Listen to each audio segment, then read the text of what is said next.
Hey guys, it's your girl with the flower crown and welcome to my first ever video. So yesterday I painted my bookcase based off of some videos that I saw on TikTok, and I had quite a few people asking me if it was difficult, and it most certainly was not, or else I would not have been able to do it. So I thought that I would make this video and show you some of my tips and tricks behind painting my IKEA bookcase. So if you want to check out my TikTok, I'm going to play it in a second, but you can also find my TikTok username in the description below. So watch that and see the final result, and then I'll go through each of the steps to give you a little bit more insight on how I did it.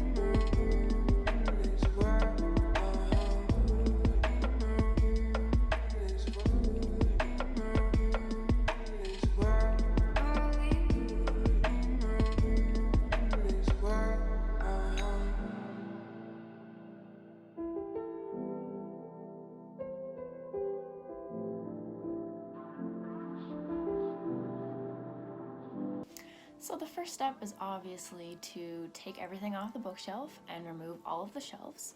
So if you have the same IKEA bookcase that I have, you will find out that you will not be able to take out the middle shelf without disassembling the entire bookcase.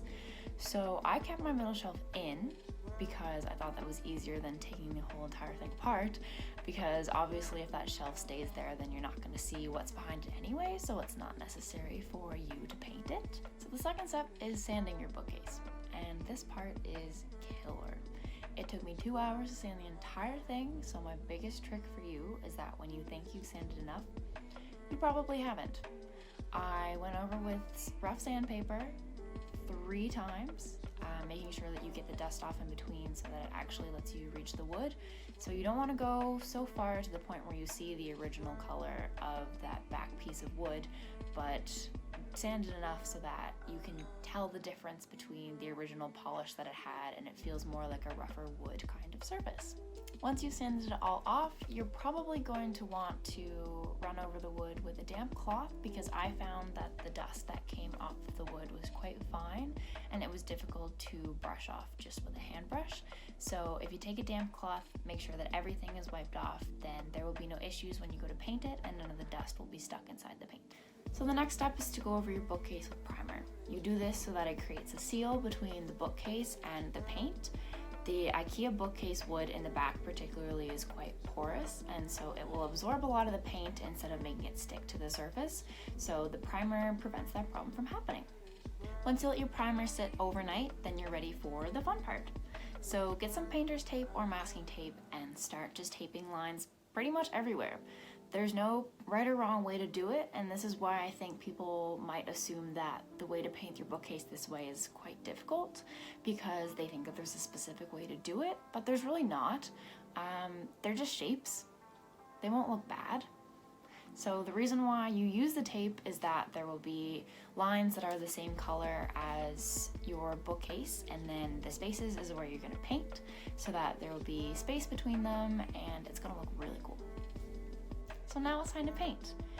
I use 3 colors, but there's no particular amount of colors that you need. I've seen some people use only 1 color, and I've seen some people use all different kinds of colors, so it's really your own personal preference. If you do choose 3 or 4 different colors like I did, I recommend planning out where you want the colors to go so that you don't end up having a lot of colors side by side and it's quite spread out.